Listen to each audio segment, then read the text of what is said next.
Everyone, मेरा नाम है राग वर्मा और मैं आज आपको क्वेश्चन आंसर करवाऊंगी Bihar board class 9th English के जो प्रोज के चैप्टर है ना, यानी जो पोएम के फर्स्ट चैप्टर है माय ग्रैंड मदर, उसको मैं पढ़ाने वाली हूँ।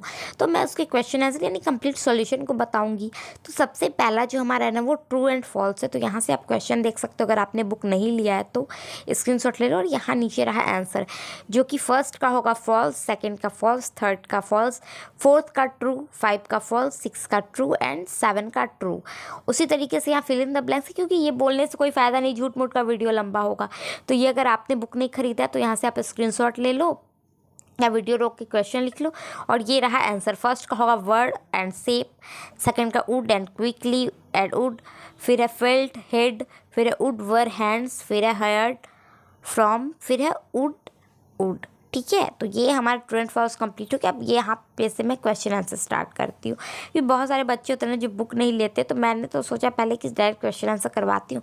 फिर सोचा कि बहुत सारे ऐसे बच्चे होते हैं जो बुक नहीं लेते, तो अगर मैं कंप्लीट सॉल्यूशन बताऊँगी तो उनको बुक भी लेने की जरूरत नहीं है, वो चाहे तो यहाँ से ही डायरेक्ट लिख कर फेयर करके याद कर सकते हैं। तो 10th का भी मैंने बहुत सारा वीडियो इसी तरीके का बनाया, जहाँ पर अगर आप बुक नहीं भी लेते हो फिर भी आपको आपका काम चल जाएगा।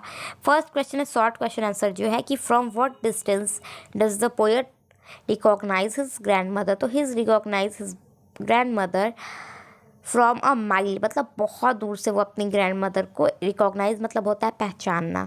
फिर what is the colour of the grandmother scarf. तो the colour of the grandmother scarf is purple. फिर what material in the shopping bag made of. तो the shopping bag is made of plastic.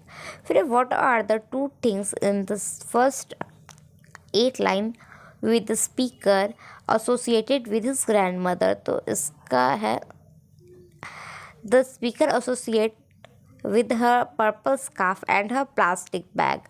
फिर in the poem, the poet feels the tender tough touch of his grandmother. Explain this line. So the poem feels the tender touch of his grandmother. Her hand are warm and damp with the smell of root.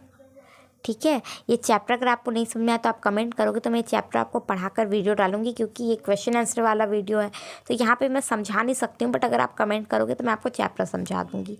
फिर from where was the voice coming. तो the voice was coming from a rock. फिर where do the word of grandmother flow in the poet. तो इसका answer हो जाएगा कि the word of grandmother flow inside the poet. यहाँ तक हमारा शॉर्ट क्वेश्चन आंसर कंप्लीट हो गया। अब हम लॉन्ग क्वेश्चन आंसर को देखेंगे कि the purple scarf and the plastic shopping bag suggest the social position of the speaker. Explain.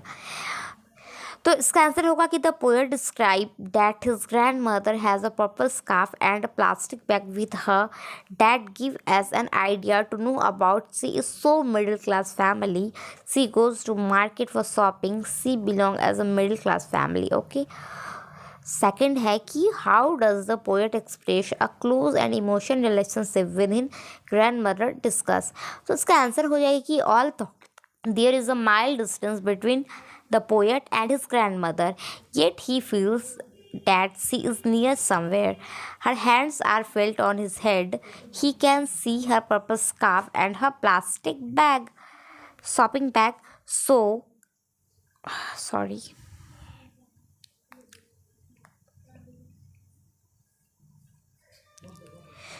So the image of his grandmother is everywhere.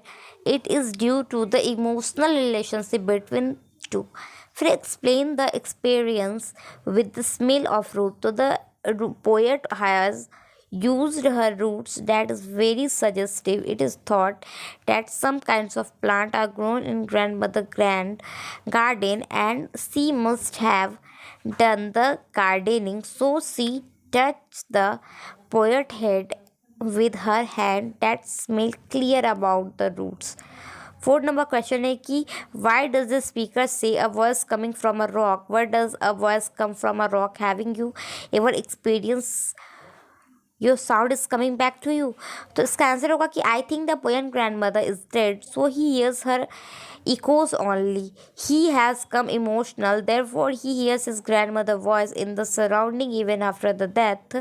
It gives an impression with that is actual coming from the rock. I have experience in many time, मतलब बहुत बार हम लोग जब पहाड़ पर घूमने जाते हैं तो अगर बहुत, या फिर आप छोड़ो ना, पहाड़ पे घूमने कौन जाता है, जब आपका घर वगैरह पेंट होते रहता है, पूरा रूम खाली होता है या क्लासरूम, तो वहाँ पे आप थोड़ा सा भी आवाज़ देते हो तो आप लगता है कि आपका आवाज़ गूंज रहा है, इको कर रहा है। तो वही चीज़ यहाँ इनके साथ भी हो रहा था, क्योंकि उनकी दादी माँ एक्सपायर कर गई थी, डेथ हो गया था उनका, और वो बहुत ज़्यादा मिस कर रहे थे। फिर है what does sleeping fire suggest in the poem explain. इसका आंसर हो जाएगा कि her sleeping fire suggest the sleeping attitude and energy of the poet that is now unvacant. When the voice of a grandmother flow inside his mind, the hurt he once again being to work irrigently. Okay, उसके बाद 6 number question है कि what are string asses in the poem about। तो यहाँ पे है कि it is suggestive the poet's heart seems calm outwardly as if he had forgotten his grandmother, but the image of his grandmother is away alive. He still remember wherever she used to do and the love and care she offered on him. 7 number question है कि her word would follow inside me show the poet's incense closeness with his grandmother, comment on the speaker's relationship with his grandmother। तो इसका answer हो जाएगा कि the experience her words would flow inside me so the poet's intense closeness and his grandmother, the poet is closely related to his grandmother, though she is mile away from he feel as if she were near anywhere. Her purple scarf and shopping bag show the closeness of intimation of the poet with his grandmother। उसके बाद 18 number question है कि 8 number question है कि the speaker has shown his intimate relation with his grandmother using all his sense, how explain। तो इसका answer हो जाएगा कि it is remarkable fact that the poet is close to his grandmother, she is a mile away from her, he feels as if she were near anywhere। The poet sees her purple scarf and shopping bag show the closeness of information of the poet with his grandmother। तो यहाँ पर हमारा जो chapter है ना वो complete हो जाता है ये वाला, और मैं आपको नेक्स्ट वीडियो में नेक्स्ट चैप्टर दूंगी। इसके अलावा अगर आपको कोई भी वीडियोस के एक्सप्लेनेशन वीडियो चाहिए या कोई भी चैप्टर्स के कोई भी क्वेश्चन के, तो वो आप मेरे से पूछ सकते हो कमेंट के द्वारा। Bye bye, take care.